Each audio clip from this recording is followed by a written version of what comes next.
ଆଜି ଆସନ୍ତୁ ଆମ୍ଭେ ପ୍ରଥମ ଫଳର ପର୍ବ ଏବଂ ପୁନରୁତ୍ଥାନର ଆଶା ଏହି ଉପଦେଶ ସହିତ ପରମେଶ୍ୱରଙ୍କ ବାକ୍ୟର ଅଧ୍ୟୟନ କରିବା। ଯେହେତୁ ଆଜି ପୁନରୁତ୍ଥାନର ଦିନ ଅଟେ, ଏଥିପାଇଁ ଆମ୍ଭକୁ ଏହି ପର୍ବର ପ୍ରାରମ୍ଭକୁ ବୁଝିବାର ଆବଶ୍ୟକତା ଅଟେ। ସଙ୍ଗରେ ଆସନ୍ତୁ ଆମ୍ଭେ ପ୍ରଥମ ଫଳର ପର୍ବ ବିଷୟରେ କିଛି ମୌଳିକ ବିଷୟଗୁଡ଼ିକୁ ବୁଝିବା, ଯେମିତିକି ପୁରାତନ ନିୟମରେ ଏହି ପର୍ବ ନିମନ୍ତେ ଆରାଧନାର ନିୟମ କ'ଣ ଥିଲା। ନୂତନ ନିୟମର ସମୟରେ ଯୀଶୁଙ୍କ ପୁନରୁତ୍ଥାନ ରବିବାରକୁ କାହିଁକି ହେଲା? ପୁରାତନ ନିୟମର କେଉଁ ଭବିଷ୍ୟବାଣୀ ଯୀଶୁଙ୍କ ପୁନରୁତ୍ଥାନ ଦ୍ୱାରା ପୂର୍ଣ୍ଣ ହେଲା?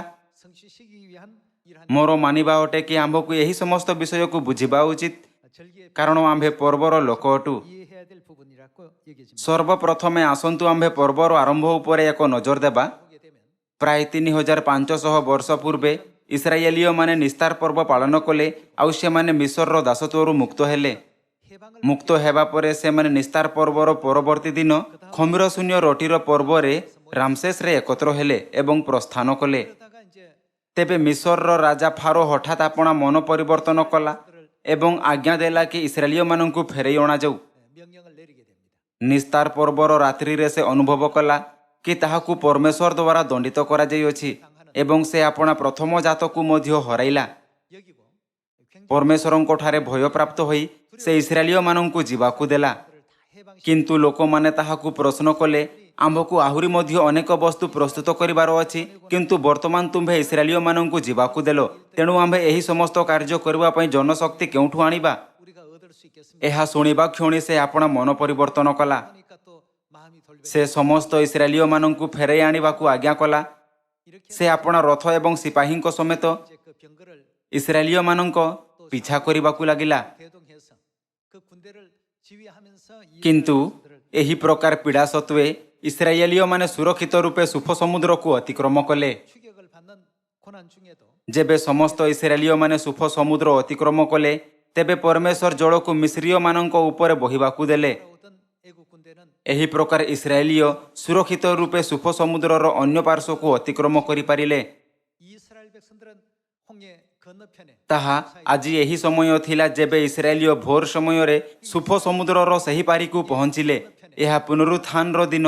ପୁରାତନ ନିୟମରେ ପ୍ରଥମ ଫଳର ପର୍ବ ଥିଲା। ଆମ୍ଭେ ପୁରାତନ ନିୟମରେ ଦେଖିପାରିବା କି ସେମାନେ ପବିତ୍ର କ୍ୟାଲେଣ୍ଡରର ପ୍ରଥମ ମାସର 22ତମ ଦିନ ଭୋର ସମୟରେ ସୁଫ ସମୁଦ୍ରର ଆର ପାରିକି ପହଞ୍ଚିଲେ। ପୁରାତନ ନିୟମର ସମୟରେ ପରମେଶ୍ୱର ସେହି ଦିନକୁ ପ୍ରଥମ ଫଳର ଦିନ ରୂପେ ଚୟନ କଲେ ଏବଂ ପ୍ରଥମ କଟା ଶସ୍ୟର ଏକ ବିଡ଼ା ଦୋଳାଉଥାଇ ପରମେଶ୍ୱରଙ୍କୁ ଅର୍ପଣ କରିବା ନିମନ୍ତେ ପ୍ରସ୍ତୁତ କଲେ। ଆଜି ପୁନରୁତ୍ଥାନର ଦିନ ରବିବାରକୁ ହିଁ କାହିଁକି ପାଳନ କରାଯାଏ? ପୁରାତନ ନିୟମରେ ପରମେଶ୍ୱର ପ୍ରଥମରୁ ହିଁ ଦିନ ଏବଂ ତାରିଖ ନିର୍ଦ୍ଧାରିତ କରିଦେଇଥିଲେ, ଯାହାଦ୍ୱାରା ରବିବାରକୁ ପ୍ରଥମ ଫଳର ପର୍ବ ପାଳନ କରାଯାଇପାରିବ। ନୂତନ ନିୟମରେ ଯୀଶୁଙ୍କ ପୁନରୁତ୍ଥାନ କୌଣସି ମଧ୍ୟ ରବିବାରକୁ ହୋଇନଥିଲା, ମାତ୍ର ପୁରାତନ ନିୟମରେ ପ୍ରଥମରୁ ହିଁ ସେହି ରବିବାରକୁ ଭବିଷ୍ୟବାଣୀ କରାଯାଇଥିଲା। ଏହି ଭବିଷ୍ୟବାଣୀକୁ ପୂରା କରିବା ପାଇଁ ମୃତମାନଙ୍କ ମଧ୍ୟରୁ ପ୍ରଥମ ଫଳ ରୂପେ ଯୀଶୁଙ୍କ ରବିବାରର ଭୋରକୁ ପୁନରୁତ୍ଥାନ ହୋଇଥିଲା। ଯେହେତୁ ସଂସାରର ଲୋକ ପୁନରୁତ୍ଥାନ ଦିନର ଅର୍ଥ ଏବଂ ନାହିଁ କୌଣସି ଅନ୍ୟ ପର୍ବର ବିଷୟରେ ଜାଣୁଥିଲେ, ତେବେ ସେମାନେ ଛାୟା ଏବଂ ତାହାର ବାସ୍ତବିକତାର ମଧ୍ୟରେ ପ୍ରଭେଦ କରିବାରେ ଅସମର୍ଥ ଅଟନ୍ତି। ଯାହା ବି ହେଉ, ମୋର ମାନିବା ଅଟେ କି ଆମ୍ଭେ ସ୍ୱର୍ଗୀୟ ଲୋକମାନଙ୍କୁ, ଯେଉଁମାନେ ପର୍ବ ପାଳନ କରନ୍ତି, ଏହାକୁ ବୁଝିବା ଉଚିତ। ବର୍ତ୍ତମାନ ଆସନ୍ତୁ ଆମ୍ଭେ ବାଇବଲରେ ଏହା ଅଧ୍ୟୟନ କରିବା ଏବଂ ଏହାର ପୁଷ୍ଟି କରିବା ପାଇଁ କିଛି ସମୟ ନେବା। ଆସନ୍ତୁ ଆମ୍ଭେ ଯାତ୍ରା ପୁସ୍ତକ ଅଧ୍ୟାୟ 14ରେ ଏକ ନଜର ଦେବା। ଅଧ୍ୟାୟ 14 ପଦ 1। ଅନନ୍ତର ସଦାପ୍ରଭୁ ମୋଶାଙ୍କୁ କହିଲେ, ତୁମ୍ଭେ ଇସ୍ରାଏଲ ସନ୍ତାନଗଣକୁ କୁହ, ତୁମ୍ଭେମାନେ ଫେରି ପିହ ହିରୋତର ପୂର୍ବ ଦିଗରେ ମିଗଦୋଲ ଓ ସମୁଦ୍ର ମଧ୍ୟରେ ଛାଉଣି ସ୍ଥାପନ କର। ତୁମ୍ଭେମାନେ ବାଲସଫନ ଆଗରେ ଅର୍ଥାତ୍ ତାହାର ସମ୍ମୁଖରେ ସମୁଦ୍ର ନିକଟରେ ଛାଉଣି ସ୍ଥାପନ କର। ତହିଁରେ ଫାରୋ ଇସ୍ରାଏଲ ସନ୍ତାନଗଣ ବିଷୟରେ କହିବ, ସେମାନେ ଦେଶ ମଧ୍ୟରେ ଧନ୍ଦଳା ହୋଇ ରହିଅଛନ୍ତି ଓ ପ୍ରାନ୍ତର ସେମାନଙ୍କ ପଥ ରୁଦ୍ଧ କରିଅଛି। ଆଉ ଆମ୍ଭେ ଫାରୋର ହୃଦୟ କଠିନ କରିବା, ତହିଁରେ ସେ ସେମାନଙ୍କ ପଛେ ପଛେ ଦୌଡ଼ିବ। ପୁଣି ଆମ୍ଭେ ଫାରୋ ଓ ତାହାର ସକଳ ସୈନ୍ୟ ଦ୍ୱାରା ସମ୍ଭ୍ରମ ପାଇବା। ତହିଁରେ ଆମ୍ଭେ ଯେ ସଦାପ୍ରଭୁ ଏହା ମିସ୍ରୀୟ ଲୋକମାନେ ଜାଣିବେ, ତହୁଁ ସେମାନେ ସେହିପରି କଲେ। ଏହା ଏହି ବିଷୟର କାହାଣୀ ଅଟେ କି କିପରି 6 ଲକ୍ଷ ପୁରୁଷ ଯେଉଁମାନେ ଚାଲୁଥିଲେ ସମୁଦ୍ର ମଧ୍ୟରେ ଫିହ ହିରୋତର ସମ୍ମୁଖରେ ବାଲସଫନ ସମ୍ମୁଖରେ ଆପଣା ଛାଉଣି ସ୍ଥାପନ କଲେ। ପଦ 5ରେ ଆମ୍ଭେ ଦେଖିପାରିବା କି କିଛି ଅଧିକାରୀମାନେ ଫାରୋକୁ କହିଲେ, କ'ଣ ଆମ୍ଭକୁ ଇସ୍ରାଏଲୀୟମାନଙ୍କୁ ଯିବାକୁ ଦେବା ଉଚିତ? ଏବଂ ପଦ 6ରେ ଆମ୍ଭେ ଦେଖିପାରିବା କି ଇସ୍ରାଏଲୀୟମାନଙ୍କୁ ଫେରାଇ ଆଣିବା ପାଇଁ ତାହାଙ୍କ ପିଛା କରିବା ପାଇଁ ଫାରୋ 600 ରଥ ନେଲା। ଆସନ୍ତୁ ଆମ୍ଭେ ପଦ 15 ପଢ଼ିବା। ଅନନ୍ତର ସଦାପ୍ରଭୁ ମୋଶାଙ୍କୁ କହିଲେ, ତୁମ୍ଭେ ଆମ୍ଭକୁ କାହିଁକି ଡାକୁଅଛ? ଇସ୍ରାଏଲ ସନ୍ତାନଗଣକୁ କୁହ, ସେମାନେ ଅଗ୍ରସର ହେଉନ୍ତୁ। ପୁଣି ତୁମ୍ଭେ ଆପଣା ଯଷ୍ଟି ଉଠାଅ ଓ ସମୁଦ୍ର ଉପରେ ହସ୍ତ ବିସ୍ତାର କରି ତାହା 2 ଭାଗ କର। ତହିଁରେ ଇସ୍ରାଏଲ ସନ୍ତାନଗଣ ଶୁଷ୍କ ପଥ ଦେଇ ସମୁଦ୍ର ମଧ୍ୟରେ ପ୍ରବେଶ କରିବେ। ଏହା ସେହି ଦୃଶ୍ୟ ଅଟେ ଯେଉଁଠି ପରମେଶ୍ୱର ପରିଶେଷରେ ସୁଫ ସମୁଦ୍ରକୁ ବିଭାଜିତ କଲେ ଏବଂ ଇସ୍ରାଏଲୀୟମାନଙ୍କୁ ସୁରକ୍ଷିତ ରୂପେ ସୁଫ ସମୁଦ୍ରର ଆରପାରିକି ନେଇଗଲେ। ଆସନ୍ତୁ ଆମ୍ଭେ ପଦ 26କୁ ଯିବା। ଅନନ୍ତର ସଦାପ୍ରଭୁ ମୋଶାଙ୍କୁ କହିଲେ, ତୁମ୍ଭେ ସମୁଦ୍ର ଉପରେ ଆପଣ ହସ୍ତ ବିସ୍ତାର କର।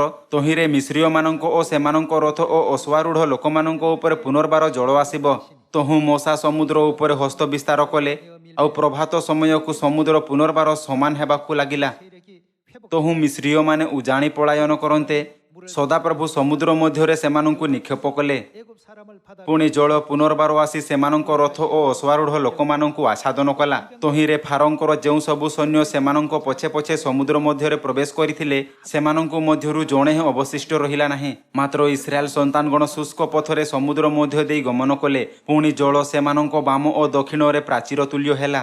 ଏହି ପ୍ରକାରେ ସେହି ଦିନ ସଦାପ୍ରଭୁ ମିଶ୍ରୀୟମାନଙ୍କ ହସ୍ତରୁ ଇସ୍ରାଏଲୀୟମାନଙ୍କୁ ରକ୍ଷା କଲେ ଓ ଇସ୍ରାଏଲ ମିଶ୍ରୀୟମାନଙ୍କୁ ସମୁଦ୍ର ତୀରରେ ମୃତ ଦେଖିଲେ। ସଦାପ୍ରଭୁ ମିଶ୍ରୀୟମାନଙ୍କ ବିରୁଦ୍ଧରେ ଏହି ଯେଉଁ ମହତ କର୍ମ କଲେ, ତାହା ଇସ୍ରାଏଲ ଦେଖିଲେ। ତହିଁରେ ସେମାନେ ସଦାପ୍ରଭୁଙ୍କୁ ଭୟ କରି ସଦାପ୍ରଭୁଙ୍କଠାରେ ଓ ତାହାଙ୍କ ଦାସ ମୋଶାଙ୍କଠାରେ ବିଶ୍ୱାସ କଲେ। ସେହିଦିନ କେଉଁ ସମୟ ଥିଲା ଯେବେ ଇସ୍ରାଏଲୀୟମାନେ ସୁରକ୍ଷିତ ରୂପେ ସୁଫ ସମୁଦ୍ର ଅତିକ୍ରମ କଲେ ଏବଂ ସମସ୍ତ ମିଶ୍ରୀୟ ସମୁଦ୍ରରେ ମଲେ? ଏହା ଭୋର ସମୟରେ ହୋଇଥିଲା। ଏହା ପବିତ୍ର କ୍ୟାଲେଣ୍ଡରରେ ପ୍ରଥମ ମାସର 22ତମ ଦିନରେ ହୋଇଥିଲା, ଯାହା ଆଜିର କ୍ୟାଲେଣ୍ଡରର ପ୍ରଣାଳୀ ଅନୁସାରେ ରବିବାର ଥିଲା। ଏହା ସେହି ଘଟଣାର ଭାଗ ଅଟେ ଯାହା ସେମାନଙ୍କ ମିଶରରୁ ପଳାୟନ କରିବା ସମୟରେ ହୋଇଥିଲା।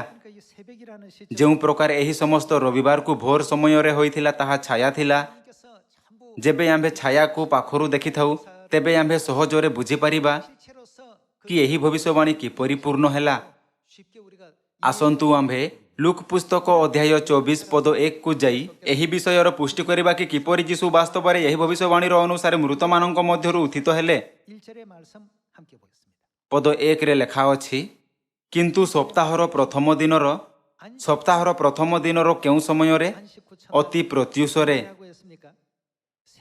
ଇସ୍ରାଏଲୀୟମାନେ ସୁଫ ସମୁଦ୍ରକୁ କେବେ ଅତିକ୍ରମ କରିଥିଲେ? ସପ୍ତାହର ପ୍ରଥମ ଦିନରେ ଭୋରକୁ, ଯାହା ପବିତ୍ର କ୍ୟାଲେଣ୍ଡର ଅନୁସାରେ ପ୍ରଥମ ମାସର 22ତମ ଦିନ ଥିଲା। ସେହି ସମୟ ଦିନଗୁଡ଼ିକୁ ଏହି ପ୍ରକାର ନାମ ଦିଆଯାଇଥିଲା କି ପ୍ରଥମ ଦିନ, ଦ୍ୱିତୀୟ ଦିନ। ଏଥିପାଇଁ ଏହା ପ୍ରଥମ ଦିନର ଭୋର ସମୟ ଥିଲା ଯେବେ ସେମାନେ ସୁଫ ସମୁଦ୍ର ଅତିକ୍ରମ କରିଥିଲେ। ଏହା ଏକ ଏମିତି ସମୟ ଥିଲା ଯେବେ ମିଶରର ସମସ୍ତ ସେନା ଇସ୍ରାଏଲୀୟମାନଙ୍କ ପିଛା କଲେ ଏବଂ ଫଳସ୍ୱରୂପ ଜଳ ମଧ୍ୟରେ କବର ପ୍ରାପ୍ତ ହେଲେ। ଏହି ପ୍ରକାର ଇସ୍ରାଏଲୀୟମାନଙ୍କୁ ସୁଫ ସମୁଦ୍ରରେ ରକ୍ଷା କରାଗଲା। ଆଉ ବିଶ୍ରାମବାରରେ ସେମାନେ ବିଧି ଅନୁସାରେ ବିଶ୍ରାମ କଲେ। କିନ୍ତୁ ସପ୍ତାହର ପ୍ରଥମ ଦିନର ଅତି ପ୍ରତ୍ୟୁଷରେ ସେମାନେ ସେମାନଙ୍କ ପ୍ରସ୍ତୁତ ସୁଗନ୍ଧି ଦ୍ରବ୍ୟ ଘେନି ସମାଧି ନିକଟକୁ ଗଲେ। ପୁଣି ସେମାନେ ସମାଧିରୁ ପଥରଟା ଗୋଡ଼େଇ ଦିଆଯାଇଥିବାର ଦେଖିଲେ, କିନ୍ତୁ ଭିତରକୁ ଯାଇ ପ୍ରଭୁ ଯୀଶୁଙ୍କ ଶରୀର ପାଇଲେ ନାହିଁ। ଆଉ ସେମାନେ ସେ ସମ୍ବନ୍ଧରେ ହତବୃଦ୍ଧି ହେଉଅଛନ୍ତି। ଏପରି ସମୟରେ ଦେଖ, ଉଜ୍ଜ୍ୱଳ ବସ୍ତ୍ର ପରିହିତ 2 ଜଣ ବ୍ୟକ୍ତି ସେମାନଙ୍କ ନିକଟରେ ଉପସ୍ଥିତ ହେଲେ। ସେଥିରେ ସେମାନେ ଭୀତ ହୋଇ ଅଧୋମୁଖା ହୁଅନ୍ତେ ସେମାନେ ସେମାନଙ୍କୁ କହିଲେ, ମୃତମାନଙ୍କ ମଧ୍ୟରେ ତୁମେମାନେ କାହିଁକି ଜୀବିତଙ୍କର ଅନ୍ୱେଷଣ କରୁଅଛ? ସେ ଏଠାରେ ନାହାନ୍ତି, ମାତ୍ର ଉଠିଅଛନ୍ତି। ମନୁଷ୍ୟ ପୁତ୍ରଙ୍କୁ ଯେ ଅବଶ୍ୟ ପାପୀମାନଙ୍କ ହସ୍ତରେ ସମର୍ପିତ ହୋଇ କ୍ରୁଶରେ ହତ ହେବାକୁ ଓ ତୃତୀୟ ଦିବସରେ ପୁନରୁତ୍ଥାନ କରିବାକୁ ହେବ, ଏହି ଯେଉଁ ବାକ୍ୟ ସେ ଗାଲିଲୀରେ ଥିବା ସମୟରେ ତୁମମାନଙ୍କୁ କହିଥିଲେ, ତାହା ସ୍ମରଣ କର। ସେଥିରେ ସେମାନେ ତାହାଙ୍କ ବାକ୍ୟ ସ୍ମରଣ କଲେ। ପୁଣି ସମାଧିରୁ ବାହୁଡ଼ି ଯାଇ ଏକାଦଶ ଓ ଅନ୍ୟ ସମସ୍ତଙ୍କୁ ଏହି ସବୁ ସମ୍ବାଦ ଦେଲେ। ଏମାନେ ମଗ୍ଦଲିନୀ ମରିୟମ, ଯୋହନ୍ନା, ଯାକୁବଙ୍କ ମାତା ମରିୟମ ଓ ଏମାନଙ୍କ ସଙ୍ଗରେ ଥିବା ଅନ୍ୟ ସ୍ତ୍ରୀ ଲୋକମାନେ, ଏମାନେ ପ୍ରେରିତମାନଙ୍କୁ ଏହି ସବୁ ବିଷୟ ଜଣାଇଲେ। ଏଠାରେ ଆମ୍ଭେ ଲୁକ୍ ଅଧ୍ୟାୟ 24ରେ ଯୀଶୁଙ୍କ ପୁନରୁତ୍ଥାନର ବିବରଣ ଦେଖିପାରିବା। ଆମ୍ଭେ ଦେଖିପାରିବା କି ପୁରାତନ ନିୟମରେ କରାଯାଇଥିବା କାର୍ଯ୍ୟ ନୂତନ ନିୟମରେ ଯୀଶୁଖ୍ରୀଷ୍ଟଙ୍କ କାର୍ଯ୍ୟରେ ପ୍ରତିବିମ୍ବିତ ହୋଇଥିଲା।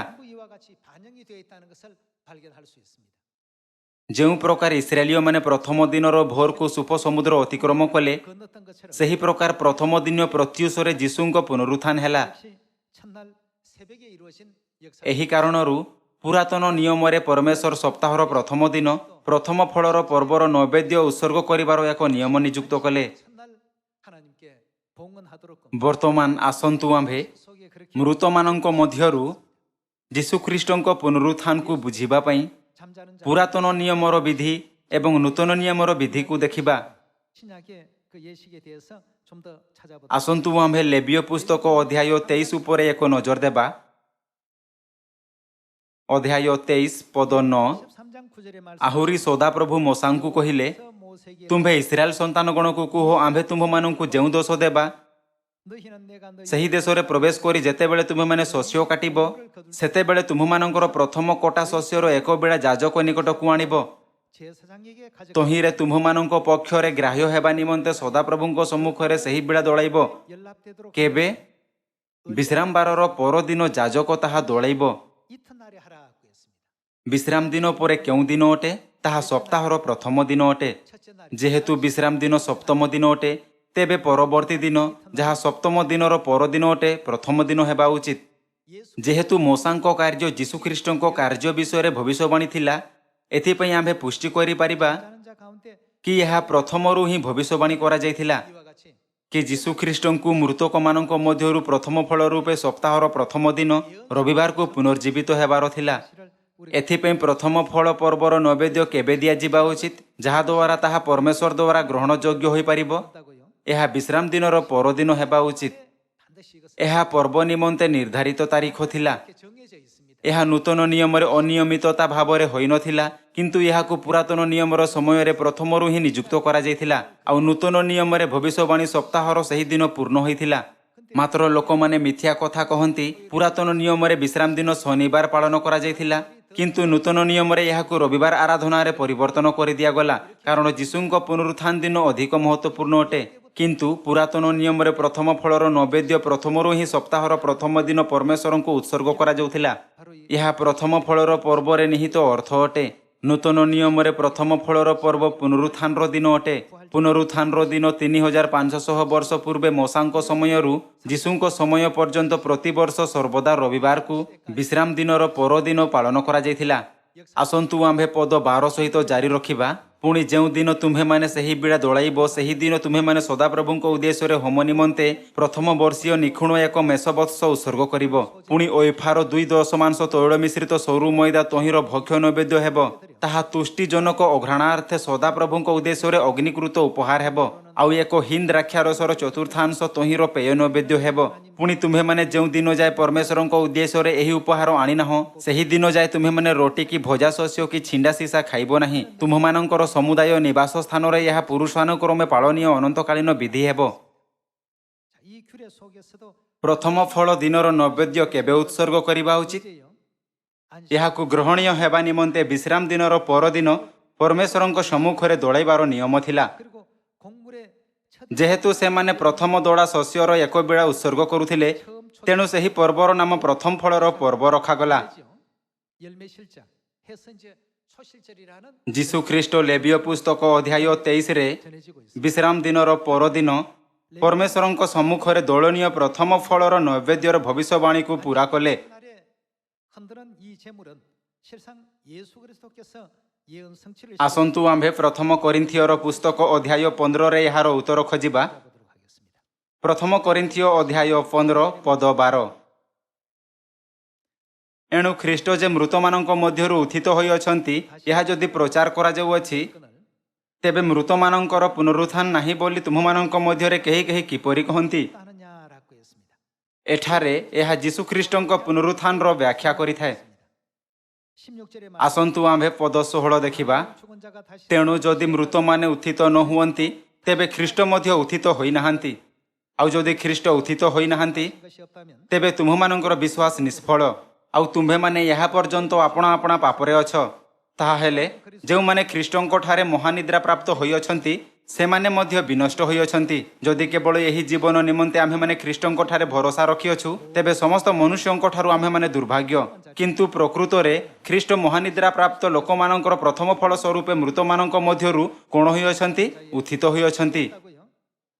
ଆମ୍ଭେ ଦେଖିପାରିବା କି ଏହା କହିଥାଏ କି ଯୀଶୁ ପ୍ରଥମ ଫଳ ରୂପେ ପୁନର୍ଜୀବିତ ହେଲେ, ଯାହା ଯାତ୍ରା ପୁସ୍ତକରେ ବ୍ୟବହୃତ ଶବ୍ଦ ସମାନ ଅଟେ। ଏଥିପାଇଁ ଏହାର ଅର୍ଥ ଅଟେ କି ସେ ପ୍ରଥମ ଫଳର ନୈବେଦ୍ୟ ହେଲେ। ସେ କିଏ ଅଟନ୍ତି? ସେ ଯୀଶୁ ଖ୍ରୀଷ୍ଟ ଅଟନ୍ତି।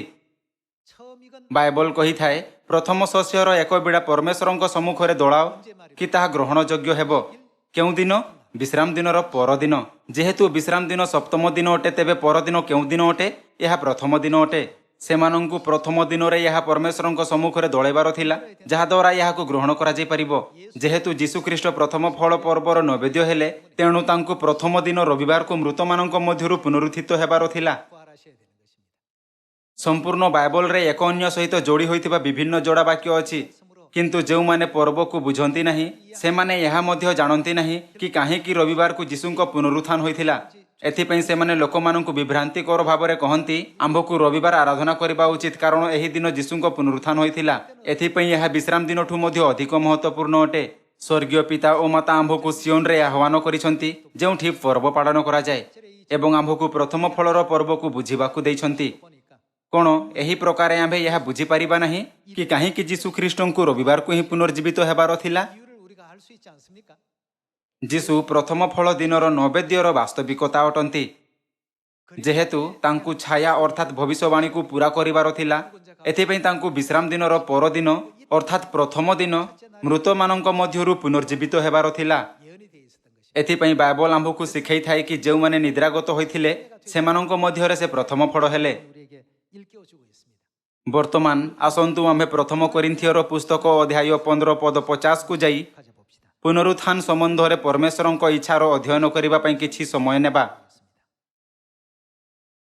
ହେ ଭାଇମାନେ, ମୁଁ ଏହା କହୁଅଛି, ରକ୍ତ ମାଂସ ଈଶ୍ୱରଙ୍କ ରାଜ୍ୟ ଅଧିକାର କରିପାରେ ନାହିଁ, କିମ୍ବା କ୍ଷୟ ଅକ୍ଷତାକୁ ଅଧିକାର କରେ ନାହିଁ। ଦେଖ, ମୁଁ ତୁମ୍ଭମାନଙ୍କୁ ଗୋଟିଏ ନିଗୂଢ଼ କଥା କହୁଅଛି। ଆମ୍ଭେମାନେ ସମସ୍ତେ ମହାନିଦ୍ରା ପ୍ରାପ୍ତ ହେବା ନାହିଁ, କିନ୍ତୁ ଏକ ମୁହୂର୍ତ୍ତରେ, ଚକ୍ଷୁ ପଲକରେ, ଶେଷ ତୁରୀ ଧ୍ୱନିରେ ଆମ୍ଭେମାନେ ସମସ୍ତେ ପରିବର୍ତ୍ତିତ ହେବା। କାରଣ ତୁରୀ ବାଜିବ ଆଉ ମୃତମାନେ ଅକ୍ଷୟ ହୋଇ ଉତ୍ଥିତ ହେବେ, ପୁଣି ଆମ୍ଭେମାନେ ପରିବର୍ତ୍ତିତ ହେବା। ଏହା ସେହି ସମୟ ଅଟେ ଯାହାକୁ ପରମେଶ୍ୱର ଆମ୍ଭମାନଙ୍କ ନିମନ୍ତେ ପ୍ରସ୍ତୁତ କରିଛନ୍ତି। ଯେଉଁମାନେ ଖ୍ରୀଷ୍ଟଙ୍କ ଠାରେ ମୃତ, ସେମାନେ ପୁନରୁତ୍ଥିତ ହେବେ ଏବଂ ସେମାନଙ୍କୁ ସ୍ୱର୍ଗୀୟ ଆତ୍ମିକ ଶରୀର ପରିଧାନ କରାଯିବ।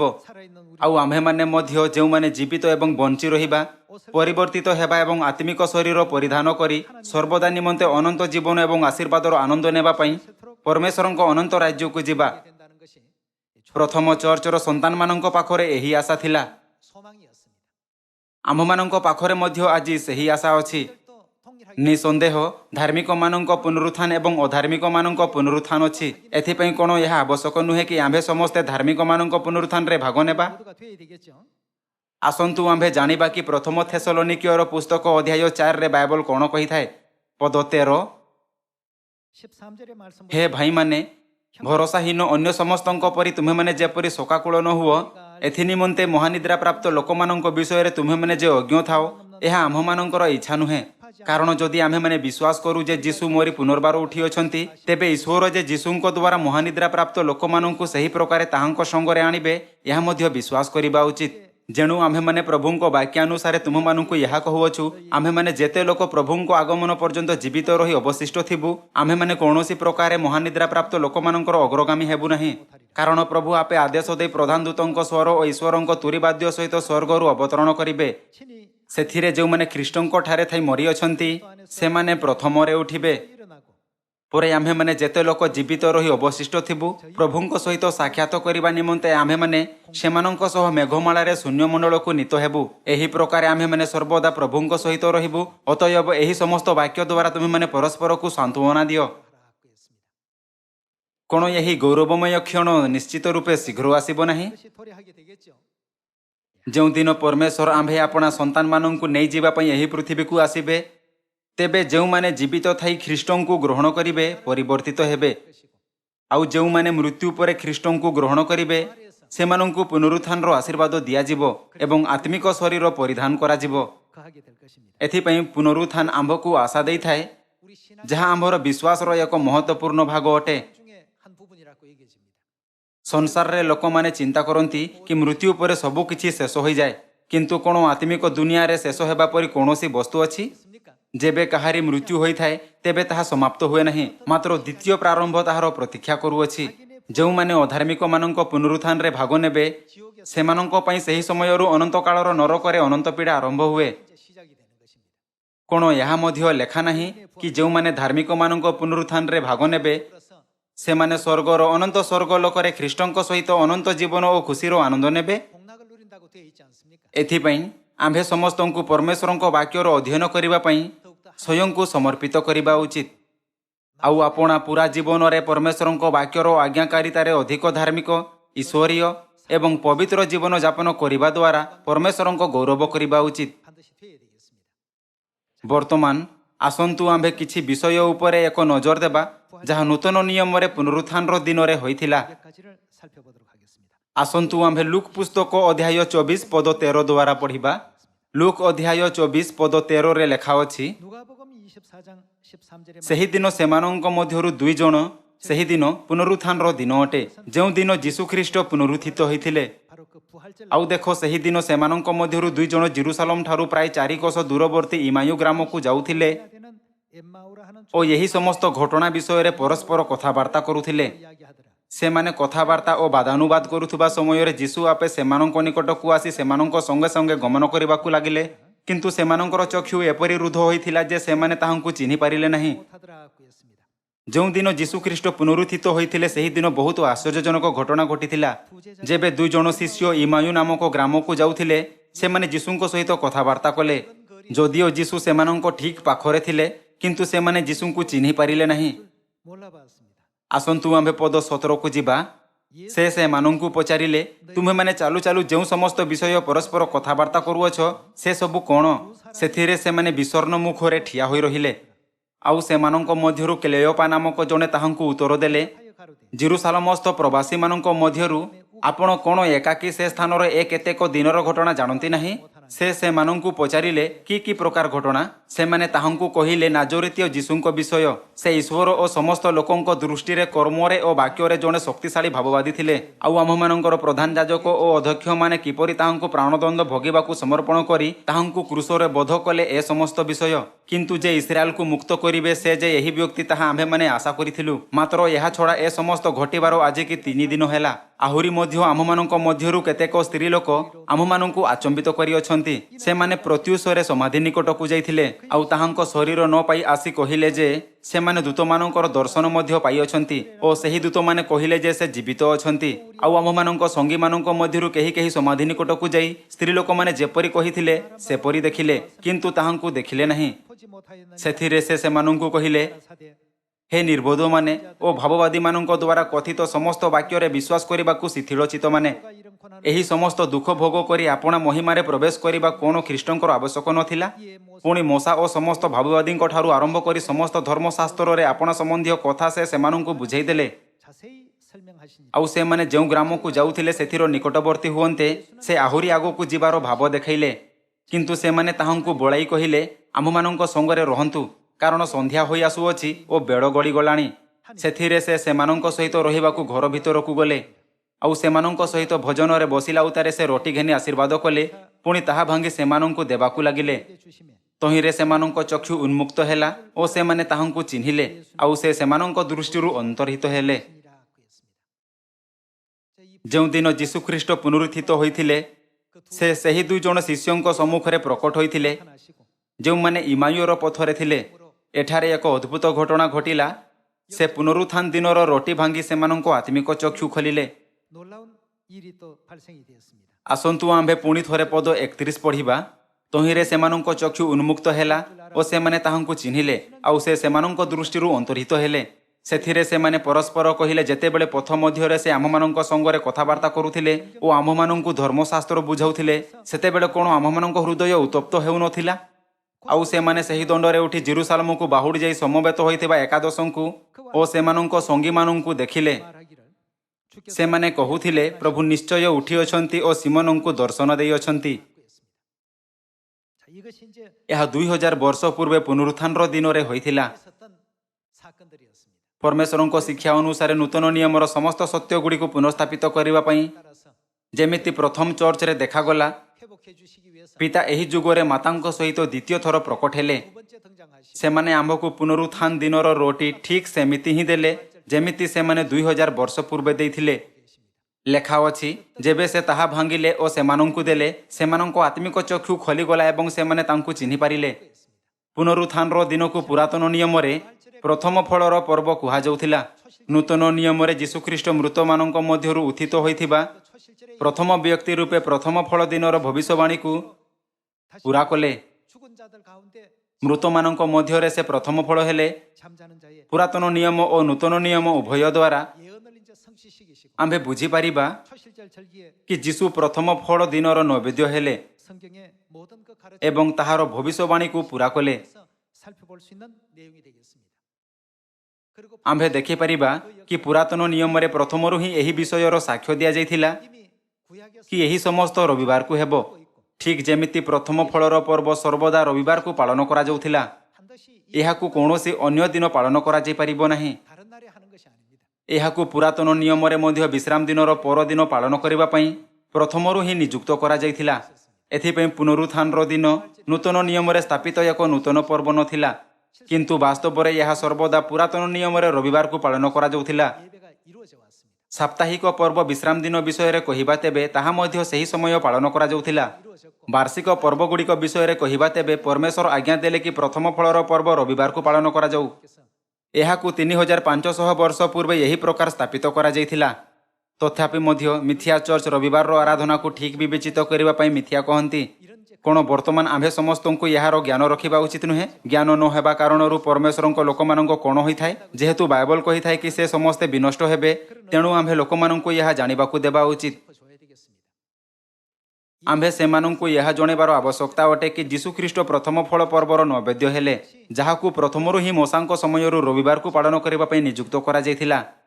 ଆମ୍ଭେ ସେମାନଙ୍କୁ ସଠିକ୍ ଭାବେ ଜଣାଇବାର ଆବଶ୍ୟକତା ଅଛି କି ପ୍ରଥମ ଫଳ ଦିନର ଭବିଷ୍ୟବାଣୀ କାରଣରୁ ଯୀଶୁ ମୃତମାନଙ୍କ ମଧ୍ୟରୁ ରବିବାରକୁ ପୁନରୁତ୍ଥିତ ହୋଇଥିଲେ। ଏମିତି କରୁଥାଇ ଆମ୍ଭେ ସେମାନଙ୍କ ଆତ୍ମିକ ଚକ୍ଷୁ ଖୋଲିବାରେ ସେମାନଙ୍କୁ ସାହାଯ୍ୟ କରିବା ଉଚିତ ଏବଂ ସ୍ୱର୍ଗୀୟ ପିତା ଓ ସ୍ୱର୍ଗୀୟ ମାତାଙ୍କୁ ସଠିକ୍ ଭାବେ ଚିହ୍ନିବାକୁ ସେମାନଙ୍କ ନେତୃତ୍ୱ କରିବା ଉଚିତ। 제가 꼭 되셔야 되겠습니다. ସଂସାରର ଲୋକମାନଙ୍କ ପାଖରେ କୌଣସି ଭବିଷ୍ୟତ ନାହିଁ, କିନ୍ତୁ ଆମ୍ଭମାନଙ୍କ ପାଖରେ ଏକ ଉଜ୍ଜ୍ୱଳ ଭବିଷ୍ୟତ ଅଛି। ଅଧାର୍ମିକମାନଙ୍କ ପୁନରୁତ୍ଥାନ ସଂସାରର ଲୋକମାନଙ୍କ ନିମନ୍ତେ ସଂରକ୍ଷିତ ଅଟେ, କିନ୍ତୁ ଧାର୍ମିକମାନଙ୍କ ପୁନରୁତ୍ଥାନ ସିଓନର ଲୋକମାନଙ୍କ ନିମନ୍ତେ ସଂରକ୍ଷିତ ଅଛି। ପୁନରୁତ୍ଥାନର ସକାଳେ ଆମ୍ଭେ ପ୍ରେରିତ ପାଉଲ ଓ ପ୍ରେରିତ ପିତରଙ୍କ ସହିତ ସାକ୍ଷାତ କରିବା, ଯେଉଁମାନଙ୍କୁ ଦେଖିବାକୁ ଆମ୍ଭେ ଲାଳସା କରିଥାଉ। ଆପଣ ଆଶ୍ଚର୍ଯ୍ୟ କରିପାରନ୍ତି କି ଜୋହନ କିପରି ଦେଖାଯାଉଥିବେ? ଆମ୍ଭେ ଜୋହନଙ୍କ ସହିତ ମଧ୍ୟ ସାକ୍ଷାତ କରିବା। ଆମ୍ଭେ ଆପଣା ପିତାଙ୍କ ସହିତ ମଧ୍ୟ ସାକ୍ଷାତ କରିବା, ଯିଏ ପୁନରୁତ୍ଥାନର ସକାଳେ ଆମ୍ଭକୁ ନେବାକୁ ଆସିବେ। ଆମ୍ଭେ ସ୍ୱର୍ଗୀୟ ମାତାଙ୍କ ବାସ୍ତବିକ ଗୌରବମୟ ସ୍ୱରୂପକୁ ମଧ୍ୟ ଦେଖିପାରିବା, ଯାହା ସ୍ୱର୍ଗରେ ସେମାନଙ୍କ ପାଖରେ ଅଛି। 대해 보시고 ଏହା କଳ୍ପନା କରୁଥାଏ କି ଯେବେ ଆମ୍ଭେ ସମ୍ପୂର୍ଣ୍ଣ ହୋଇଯିବା, 되었을 때 ତେବେ ଏହା କିପରି ହେବ? 한번 상상하시고 ଆସନ୍ତୁ ଆମ୍ଭେ ନାହିଁ କେବଳ ଏହି ପୃଥିବୀରେ ଆପଣା ଅସ୍ଥାୟୀ ଜୀବନ ନିମନ୍ତେ ବଞ୍ଚିବା, ମାତ୍ର ଏହି ବର୍ଷ ଆସନ୍ତୁ ଆମ୍ଭେ ସ୍ୱର୍ଗରେ ପ୍ରାପ୍ତ ହେଉଥିବା ଆଶୀର୍ବାଦ ବିଷୟରେ ଚିନ୍ତା କରୁଥାଇ ଯତ୍ନ ସହକାରେ ଦୌଡ଼ିବା। 내가 꼭 되기를 바라겠습니다. ଆସନ୍ତୁ ଆମ୍ଭେ ପୁନରୁତ୍ଥାନ ଦିନର ଅର୍ଥକୁ କେବଳ ସେହି ଦିନ ପର୍ଯ୍ୟନ୍ତ ସୀମିତ ରଖିବା ନାହିଁ ଯେବେ 2000 ବର୍ଷ ପୂର୍ବେ ଯୀଶୁଙ୍କ ପୁନରୁତ୍ଥାନ ହୋଇଥିଲା। ଏହା ପରିବର୍ତ୍ତେ ଆସନ୍ତୁ ଆମ୍ଭେ ଆପଣା ହୃଦୟରେ ସେହି ବିଶ୍ୱାସର ପୁନରୁତ୍ଥାନକୁ ଉତ୍କୀର୍ଣ୍ଣ କରିବା, ଯାହାକୁ ପ୍ରେରିତମାନେ 2000 ବର୍ଷ ପୂର୍ବେ ରଖିଥିଲେ। ଏହାଦ୍ୱାରା ମୁଁ ଆଜିର ଉପଦେଶ ସମାପ୍ତ କରିବାକୁ ଚାହିଁବି। ଆପଣଙ୍କ ବହୁତ ବହୁତ ଧନ୍ୟବାଦ।